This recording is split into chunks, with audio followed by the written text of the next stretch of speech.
So, hello students, welcome to SP Smart Hybrid Competitive Schooling System.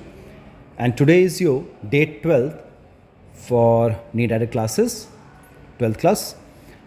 So, बेटा last 2 lectures में हम लोगों ने नया चैप्टर स्टार्ट किया था, that is chapter 5 molecular basis of inheritance. And अभी तक हम लोग डिस्कस कर चुके हैं search for genetic material and DNA as a genetic material. DNA packaging की बात कर चुके हैं, हम स्ट्रक्चर की बात कर चुके हैं, डीएनए रेप्लिकेशन हम डिस्कस कर चुके हैं और हम ट्रांसक्रिप्शन की बात कर चुके हैं. ठीक है, आज के लेक्चर में हम genetic code, translation and gene expression and regulation की बात करते हैं. ठीक है बेटा, तो सबसे पहले अगर हम जेनेटिक कोड की बात करें तो it is the relationship between the sequences of nucleotide on the mRNA and the sequences of aminonucleotide in the polypeptide. तो जो mRNA जो है हमारे पास, जो mRNA है 5 प्राइम टू 3 प्राइम mRNA, इसके पास जो इंफॉर्मेशन है टू मेक और टू सिंथेसाइज अ प्रोटीन, उसका relationship and the sequence of amino acid in the polypeptide, इन दोनों के रिलेशन को क्या कहते हैं? हम जेनेटिक कोड कहते हैं. तो इसके कुछ इंपॉर्टेंट फीचर्स हैं, कुछ प्रॉपर्टीज़ हैं जो कि बहुत इंपॉर्टेंट हैं. क्या है? अ कोडॉन इज ट्रिपलेट, हमेशा 3 के फॉर्म में होगा, right. 61 codon code for all amino acids and 3 codon do not code for any amino acid, hence they function as stop codon. तो 3 जो होते हैं वो स्टॉप कोडॉन्स होते हैं, बाकी के 64 में से 3 are stop codons.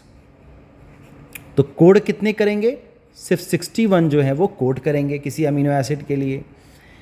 Some amino acids are coded by more than 1 codon.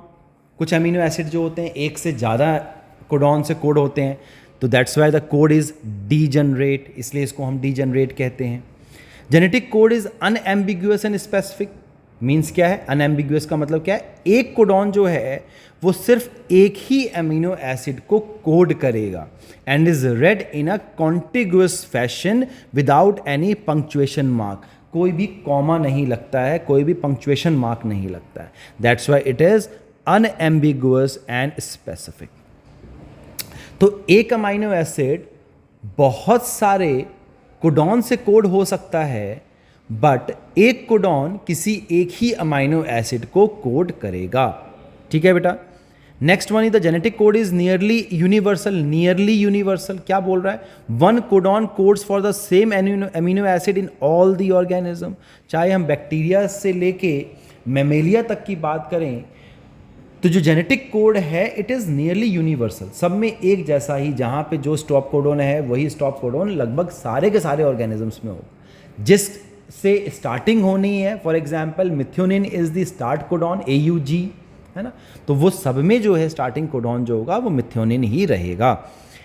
देखिए क्या लिखा हुआ है? AUG codon has dual function that it codes for all the amino acid methionine and also act as the initiation codon, या फिर start codon कहते हैं इसको. क्या कहते हैं? स्टार्ट कोडॉन कहते हैं. ठीक है. 3 codon function as the stop codon और the nonsense codons which are UAA, UGA and UAG. ये 3 क्या हैं? ये 3 बेटा जो है स्टॉप कोडॉन है. ये 3 कोडॉन किसी भी अमीनो एसिड को कोड नहीं करेंगे. So this are the certain properties of genetic code. ये देखिए, ये टेबल क्या शो कर रहा है बेटा? This table shows the codons for the various amino acid. तो हम 3 पोजीशंस रखते हैं, 3 का एक कोडॉन बनता है, 3 न्यूक्लियोटाइड का है ना, 3 अमीनो. इसमें देखिए फर्स्ट पोजीशन पे क्या होगा? देखिए क्या लिख दिया? UCAG. सेकेंड पोजीशन पे भी हमने लिख दिया UCAG. एंड थर्ड पोजीशन पे हर बॉक्स में हम क्या लिख देंगे? UCAG, UCAG, UCAG and UCAG. अब इनका कॉम्बिनेशन बना लो. UUU ये बन गया, UUC ये दूसरा बन गया, UUA तीसरा बन गया, UUG. इस तरीके से बच्चे हम क्या करते हैं? हम जेनेटिक कोड बनाते हैं. ठीक है. इस तरीके से कितने बॉक्सेस हैं? 1 2 3 4 है ना. 4 यहाँ पे हो गया, तो 16 बॉक्सेस हैं हमारे पास. 16 में हमारे पास 4 4 हैं, तो टोटल कितना बन गया हमारे पास? 64 कोडॉन्स बन गए.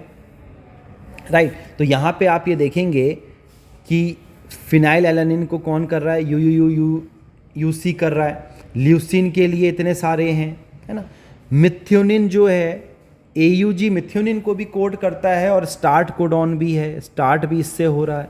और यहाँ पे देखेंगे UAA, UAG एंड UGA, ये तीन कौन से हैं, दीज आर स्टॉप कोडॉन। तो ये किसी को भी कोड नहीं कर रहे हैं, ठीक है बच्चा, right. So these are the certain codons are there for various different amino acids, ठीक है। सो this is very important, this is very important. इसके जो जेनेटिक फीचर्स जो हैं, ये सब जो फीचर्स है बेटा, इसकी प्रॉपर्टीज़ जो हैं, ये बहुत इंपॉर्टेंट है, ठीक है। फिर यहाँ पे अगर हम म्यूटेशन देख लें, mutation genetic code, the sudden inheritable change in the genetic material is defined as mutation. हम पहले भी पढ़ चुके हैं, लास्ट चैप्टर में भी हमने म्यूटेशन डिस्कस किया था। तो जो अचानक से कोई इनहेरिटेबल चेंज हो जाए जेनेटिक मटेरियल में, इज कॉल्ड एज म्यूटेशन। दो तरीके का होता है, पॉइंट म्यूटेशन है, is the mutation in the single base pair which is replaced by another base pair. For example sickle cell anaemia, a point mutation in beta globin chain में हो जाता है। क्या हो जाएगा, आपका ग्लूटामाइन की जगह पे क्या लग जाता है, वेलिन लग जाता है ना। Result in the change of amino acid residues, glutamate to valine में चेंज कर देता है ना। This is point mutation. और फ्रेम शिफ्ट म्यूटेशन क्या है, is the change in the reading frame, पूरा का पूरा फ्रेम चेंज हो जाता है बिकॉज ऑफ इंजर्शन और deletion of the base pair, ठीक है बच्चे। फिर हम बात कर लेते हैं tRNA की, the adapter molecule, the presence of the an adapter molecule which could read the code and would bind to specific amino acid during translation was proposed by Francis Crick ने इसको propose किया in 1961 में। tRNA was known before genetic code and was called as sRNA, soluble RNA, but later its role as an adapter molecule was reported। तो पहले इसको soluble RNA बोला जाता था, ठीक है बच्चे, बाद में इसका नाम क्या रखा गया, tRNA रखा गया, ठीक है बच्चा। तो tRNA के स्ट्रक्चर में देखिए, इसका एक सेकेंडरी स्ट्रक्चर होता है जिसको कि हम क्लोवर लीव स्ट्रक्चर कहते हैं। ये नीट का क्वेश्चन है, इंपॉर्टेंट है कि clover leave structure is of किसका होता है, तो tRNA का होता है।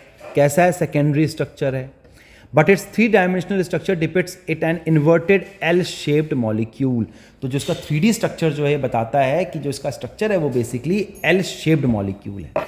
सो tRNA हैज़ 5 आर्म्स और लूप एज फॉलोज। पहला होता है anticodon loop, has bases complementary to the codon. tRNA is specific for a specific amino acid. हर tRNA जो होगा एक पर्टिकुलर अमीनो एसिड के लिए स्पेसिफिक होगा।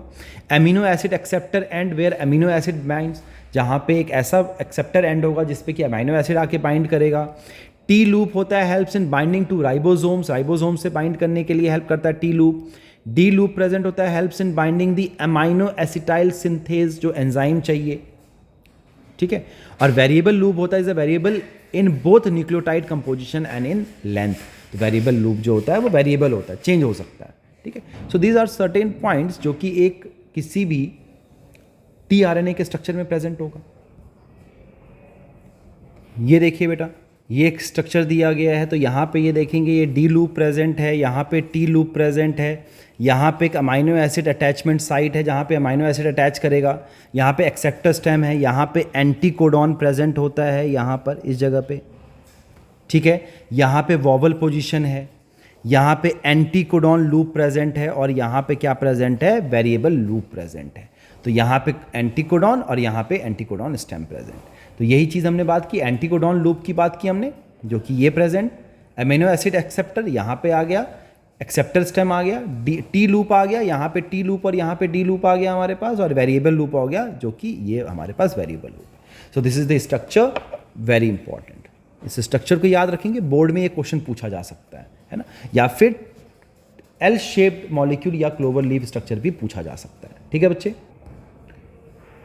तो बेटा अगर आप ट्रांसलेशन देखें तो ट्रांसलेशन क्या है, the process by which the triplet base sequence the codon on mRNA guides the linking of a specific sequence of amino acid to form a polypeptide on the ribosomes is called as translation। अब mRNA के पास जो information है उसके ऊपर हमारे protein के अंदर कौन सा अमाइनो एसिड लगना है, उसका सीक्वेंस क्या होना है, वो इन्फॉर्मेशन एमआरएनए के पास है। और वो अमाइनो एसिड को लेके कौन आएगा, टीआरएनए लेके आएगा, है ना।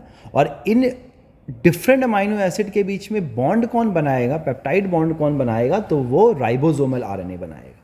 ठीक है, तो मशीनरी की बात कर लेते हैं। देखिए कैसे होता है translation. Translation requires a machinery which consist of ribosome, mRNA, tRNA, amino acyl tRNA synthetase जो कि एंजाइम है, enzyme that helps in combining amino acid to a particular tRNA and the amino acid. ये important point है, this is important, right. Initiator tRNA क्या होता है, it is a specific tRNA for the process of initiation and there are no tRNA for stop codons. तो हमारे पास tRNA initiator कौन सा होता है बच्चा, तो एयूजी होता है, मिथ्योनिन है जिसे इनिशिएट होगा। Ribosome it is responsible for protein synthesis, ribosome से ही प्रोटीन सिंथेसिस होता है। Ribosome exist as two subunit in inactive stage. Inactive stage में दो सब यूनिट्स होंगे, एक स्मॉल और एक large. When the small subunit encounter an mRNA, translation of mRNA to protein begins. तो क्या होगा, मान लीजिए ये एमआरएनए है, तो एक छोटा जो सब यूनिट जो है वो नीचे आके बाइंड कर जाएगा and it will try to find out the starting codon, AUG को फाइंड आउट करेगा on the mRNA from 3 prime से 5 प्राइम। ठीक है, और लार्ज सब यूनिट क्या होता है, it consist of 2 sites where amino acid can bind to and to be close to each other for the formation of peptide bond. ये कहाँ पे आके बाइंड कर जाएगा, लार्ज सब यूनिट ऊपर की तरफ, इस तरीके से 3 साइट होते हैं इसके, right. Ribosome also act as a catalyst 23S rRNA in bacteria is the enzyme ribozyme for peptide bond formation। तो एज अ कैटलिस्ट का भी काम करता है। ठीक हो गया बच्चा। फिर दूसरी चीज़ क्या है, ट्रांसलेशन यूनिट है, it is the sequence of RNA flanked by the start codon, AUG से स्टार्ट होता है, and stop codon in the mRNA, it codes for polypeptide to be produced. तो स्टार्ट कोडॉन से स्टार्ट होगा और end codon से, stop codon से end हो जाएगा। This is translational unit. और अनट्रांसलेटेड रीजन क्या होता है, यूटीआर्स क्या होते हैं, these are some additional sequence in an mRNA which are not translated, जो कभी ट्रांसलेट नहीं होते हैं, जिनसे कि प्रोटीन सिंथेसिस नहीं होता है। ठीक है बच्चा, these are present at both the ends, that is at 5 prime end before start codon. यहाँ पर स्टार्ट होने से पहले भी प्रेजेंट होगा और एंड में भी प्रेजेंट होगा। ठीक है, before start codon and at the 3 and after stop codon.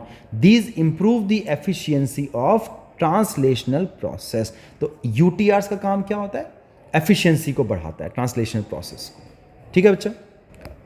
अब अगर हम स्टेजेस की बात करें तो प्रोटीन सिंथेसिस कैसे हो रहा है, तो सबसे पहले इनिशिएशन होगा in prokaryotes. Initiation requires ribosome, large and small subunit, mRNA, initiation of tRNA and 3 initiation factors IFS.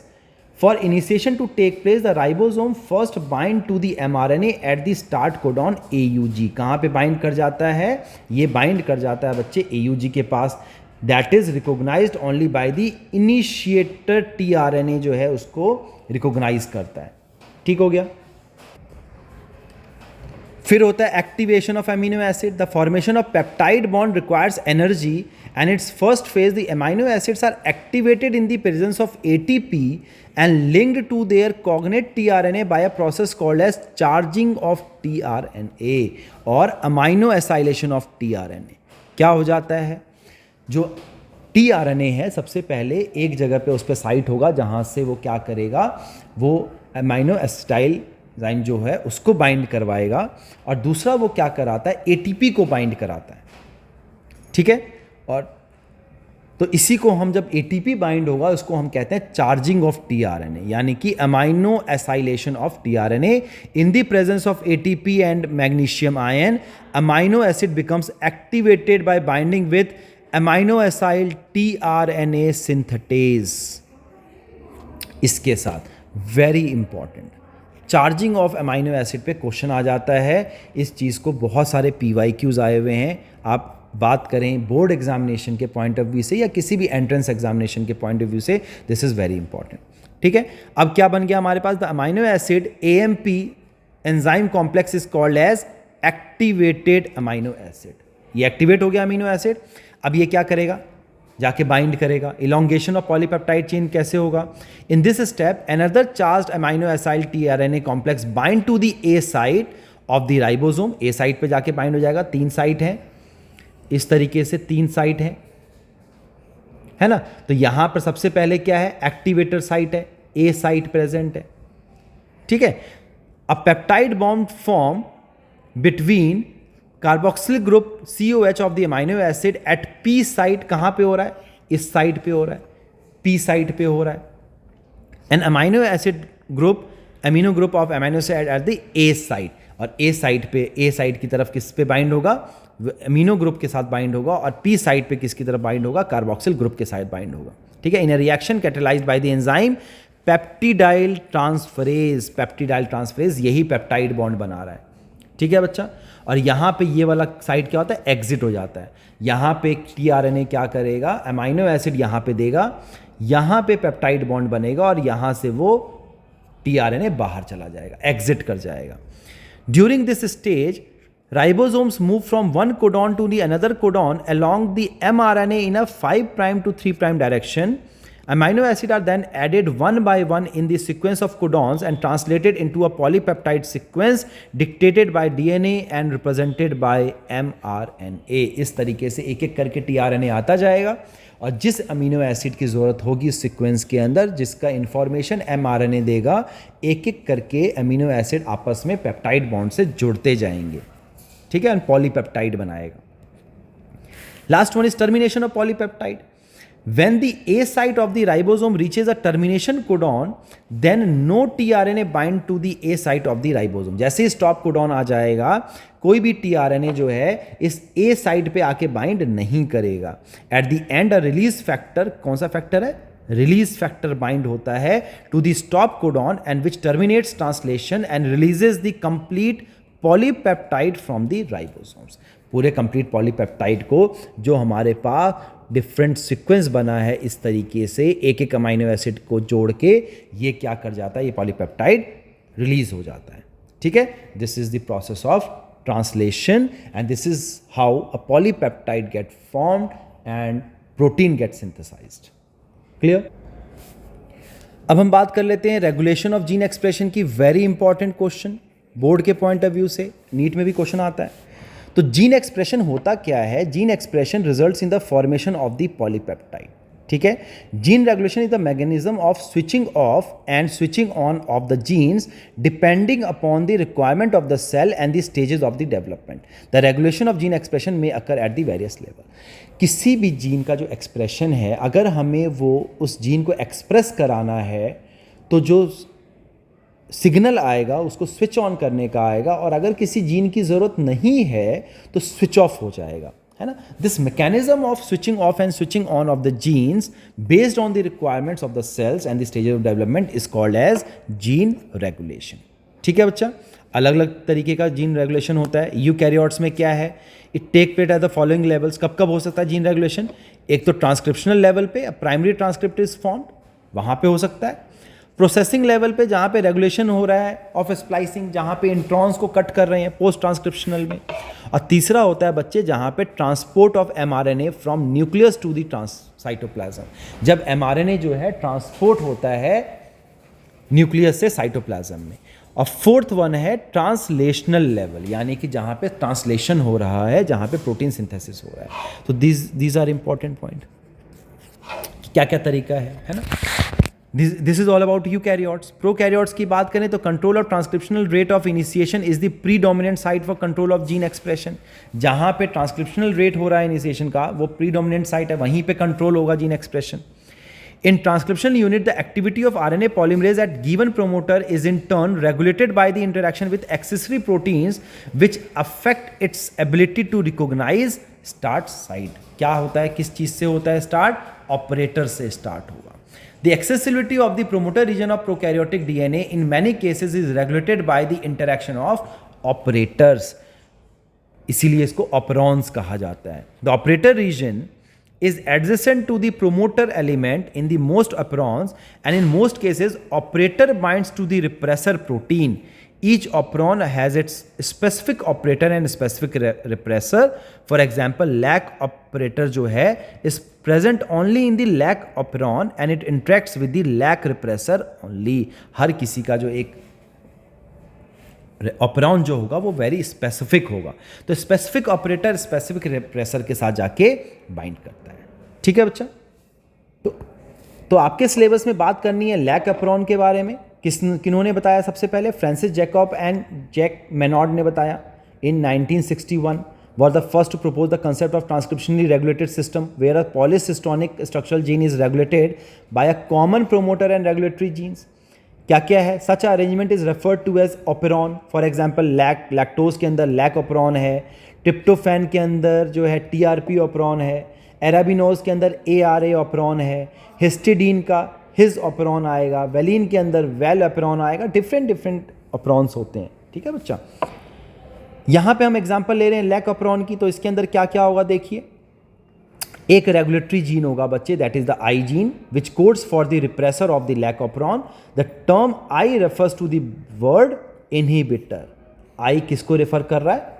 Inhibitor को. इंपॉर्टेंट है, अक्सर बच्चे इंड्यूसर में टिक कर देते हैं. तो आई stands for inhibitor. 3 structural gene कौन से हैं? जेड जीन है जो कि कोड करता है बीटा गैलेक्टोसाइडेज को, that helps in the hydrolysis of disaccharide into its monomeric unit. Lactose को गैलेक्टोज एंड ग्लूकोज में ब्रेक डाउन कराता है. ठीक है. वाई जीन जो होगा code for permease, that increase the permeability of the cell to beta galactosidase. Cell के अंदर बीटा गैलेक्टोसाइडेज एंटर कर सके, इस चीज के लिए कौन रिस्पॉन्सिबल है? परमिएज रिस्पॉन्सिबल है. A gene codes for transacetylase. Transacetylation के लिए क्या रिस्पॉन्सिबल है? ए जीन रिस्पॉन्सिबल है.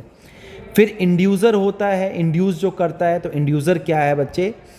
Lactose here which is the substrate for the enzyme beta galactosidase. Important है. तो इंड्यूसर की तरह कौन एक्ट कर रहा है? Lactose in the inducer. If lactose is provided as the carbon source in the growth medium, then it in the absence of the preferred carbon source such as glucose, the lactose is transported in the cell by the action of enzyme permease. The lactose then induces the operon. जब तक prokaryotes को glucose मिल रहा है तब तक lac operon का जो process है, जो जीन है, वो स्विच ऑफ होगा, है ना. और जैसे ही ग्लूकोज की कमी आ जाएगी तो लैक्टोज का यूटिलाइजेशन करना है, तो लैक ऑपरॉन का जो सिस्टम है वो ऑन हो जाएगा, स्विच ऑन हो जाएगा. ठीक है. The i gene सिंथेसाइजेज the repressor of the operon. Repressor bind to the operator region of the operon, preventing RNA polymerase from transcribing the operon. ये उसको prevent करता है. However, when inducer such as lactose or allolactose is present, it binds with the repressor and inactivates it. Now that the repressor is inactivated, RNA polymerase is allowed access to the promoter and the transcription proceeds. ठीक है बच्चा. So regulation of lac operon by repressor is referred to as negative regulation. Lac operon can work under the control of positive regulation also. इसको as a diagram देख लीजिए. तो ये देखिए बच्चे, this is the structural genes, है ना. ZYA present है बीटा गैलेक्टोसाइडेज के लिए, Y is for permease and A is for transacetylase, है ना. यहाँ पे प्रोमोटर के इनहिबिटर के साथ एक प्रोमोटर रीजन प्रेजेंट है और ऑपरेटर के साथ एक promoter region is always present. तो यहाँ पे ऑपरेटर के साथ एक प्रोमोटर है, यहाँ पे इनहिबिटर के साथ एक प्रोमोटर है ना. तो यहाँ पे क्या करता है mRNA में रिप्रेसर, क्या करता है? इसको रिप्रेस करके रखता है. रिप्रेसर अगर यहाँ पे बाइंड रहेगा ऑपरेटर के साथ, तो repressor bind to the operator region, ये इसके साथ बाइंड रहेगा repressor, and prevent RNA polymerase from transcribing the operon. ये आगे जाके ट्रांसक्राइब नहीं होगा, ये जीन जो होंगे वो ट्रांसक्राइब नहीं होंगे. तो इन दी एब्सेंस ऑफ इंड्यूसर, जब तक इंड्यूसर नहीं है, जब तक ज़रूरत नहीं है लैक ऑपरॉन की, है ना. लेकिन जैसे ही अगर मान लीजिए लैक्टोज का यूज़ करना है तो यहाँ पे इंड्यूसर आ जाएगा, दैट इज लैक्टोज और एलोलैक्टोज, और ये क्या करता है? इनएक्टिव कर देता है रिप्रेसर को. अगर रिप्रेसर इनएक्टिव हो गया तो देखिए ऑपरेटर साइड ओपन है, ऑपरेटर साइड ओपन है तो क्या बन जाएगा? यहाँ पे लैक mRNA बन जाएगा. ये तीनों जो हैं ट्रांसक्रिप्शन एंड ट्रांसलेशन में हेल्प करेंगे, beta galactosidase, permease and transacetylase, है ना. तो this is in the presence of inducer, that is lactose. So this is the gene regulation. ठीक है बेटा. अब यहाँ पे क्वेश्चन देखिए, एनसीईआरटी की क्या एक्सरसाइज क्या कह रहा है? List 2 essential roles of ribosomes during translation. तो ट्रांसलेशन में एज अ कैटलिस्ट की तरह भी काम कर रहा है राइबोसोम, है ना. इनिशिएटर की तरह से भी एक्ट कर रहा है, इनिशिएट भी कराता है ठीक है, पेप्टाइड चेन भी बनाता है, this is the different essential roles of ribosomes, ठीक है बेटा। In the medium where E coli was growing lactose was added which induces the lac operon, then why does lac operon shut down some time after addition of lactose in the medium. तो जब उसकी ज़रूरत ज़्यादा अगर utilisation हो जाता है तो वो स्विच ऑफ होने लग जाता है ना, ठीक है बच्चे, क्योंकि ग्लूकोज आ जाएगा, लैक्टोज जो है ब्रेक डाउन होके वो गैलेक्टोज में और ग्लूकोज में ब्रेक डाउन हो जाता है। अब ग्लूकोज इज अवेलेबल तो ये क्या होगा, शट डाउन हो जाएगा, ठीक है। हम लोगों ने ट्रांसलेशन भी पढ़ लिया, राइट। सो ये क्वेश्चंस कुछ एनसीईआरटी के हम लोग डिस्कस कर चुके हैं, लगभग कंप्लीट हो चुका है हमारे एनसीईआरटी के सारे क्वेश्चंस। कुछ पीवाईक्यूज देख लेते हैं बेटा। देखिए नीट 22 का क्वेश्चन है, in an E coli strain I gene क्या होता है, इनहिबिटर होता है, इनहिबिटर है, gets mutated and its product cannot bind the inducer molecule. अगर इंड्यूसर मॉलिक्यूल से ये बाइंड नहीं हो पा रहा है ना, if growth medium is provided with lactose what will be the outcome. अगर इनहिबिटर ही प्रेजेंट नहीं है तो क्या होगा, जो जीन प्रेजेंट है हमारे पास ट्रांसक्रिप्शन ही नहीं होगा। तो यहाँ पे ZYA gene will not be translated, तो ट्रांसलेशन नहीं होगा इन जीन का, ठीक है बच्चा। तो ये क्वेश्चन हमने डिस्कस किया। अब देखिए स्टेटमेंट टाइप का क्वेश्चन आ रहा है, नीट 21 का क्वेश्चन है, दो स्टेटमेंट दिए हैं। The codon AUG codes for methionine and phenyl alanine, तो फिनाइल एलानिन के लिए नहीं करता है, दिस इज रॉन्ग, तो दिस स्टेटमेंट इज इनकरेक्ट।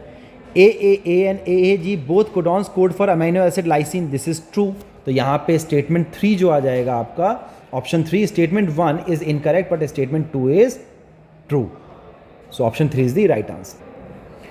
फिर यहाँ पे क्वेश्चन देखिए, नीट 21 का क्वेश्चन है, which of the following RNAs is not required for synthesis of protein. तो हमें tRNA चाहिए, rRNA भी चाहिए और mRNA भी चाहिए, हमें siRNA नहीं चाहिए, ठीक है बच्चे। देखेंगे 47 question, which is the only enzyme that has capability to catalyse initiation, elongation and termination in the process of transcription in eukaryote. तो ट्रांसक्रिप्शन में सारा काम जो है RNA पॉलीमरेज करता है ना, और that RNA polymerase is DNA dependent, क्योंकि हमें टेम्पलेट के लिए DNA चाहिए। टेम्पलेट स्टैंड कहाँ पे होता है, DNA में प्रेजेंट होता है, तो option 1 is the right answer. अब देखिए नीट 19 का क्वेश्चन है, मैच द फॉलोइंग लैकअप्रॉन में मैच करना है। तो आई जीन क्या होता है, इनहिबिटर जीन, क्या किसके साथ जाके बाइंड करता है, रिप्रेसर के साथ जाके बाइंड करता है।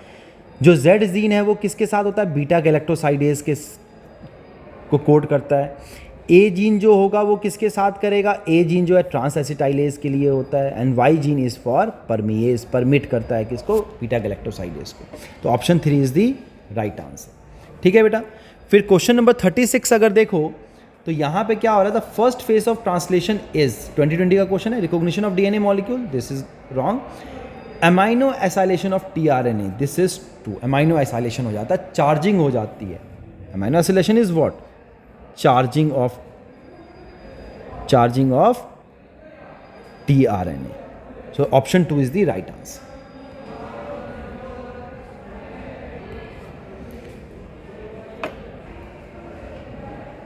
क्या है क्वेश्चन नीट 2020 का, the first phase of translation, first phase कौन सा होता है बच्चे, अमाइनो एसाइलेशन होता है, चार्जिंग ऑफ tRNA होगा, that is charging of tRNA, option 2 is the right answer. फिर नीट 18 का क्वेश्चन है, all of the following are part of an operon except. तो स्ट्रक्चरल जीन होता है पार्ट, प्रोमोटर भी पार्ट होता है, ऑपरेटर भी पार्ट होता है, बट इनहेंसर कोई पार्ट नहीं है ऑपेरॉन का, ठीक है बच्चा। तो option 1 is the right answer. ये देखिए नीट 16 का क्वेश्चन है, which one of the following is the starter codon. Starter codon कौन सा होता है, AUG मिथ्योनिन को कोड करता है, option 3 is the right answer. फिर एक क्वेश्चन और देख लीजिए, नीट 16 का क्वेश्चन क्या है, which of the following is required as inducer. Inducer कौन होता है लैकअप्रॉन में, लैक्टोज होता है, लैक्टोज या एलोलैक्टोज, तो option 1 is the right answer, ठीक है बेटा। सो दीज आर, ये कुछ PYQs हैं आपके इस चैप्टर से, जो हमने अभी जो टॉपिक्स हमने डिस्कस किया, जेनेटिक कोड, ट्रांसक्रिप्शन, जो ट्रांसलेशन हमने डिस्कस किया, हमने इसके साथ साथ ट्रांसक्रिप्शन डिस्कस किया, तो इसके लिए बेटा जीन रेगुलेशन डिस्कस किया। तो ये इसके कुछ PYQs थे। आई होप आप लोगों को ये सारे क्वेश्चंस जो हैं क्लियर हो गए होंगे। किसी तरीके का डाउट होगा अगर आज के लेक्चर में तो डाउट सेशन में पूछेंगे, ठीक है बच्चे। तो God bless everyone, take care, thank you.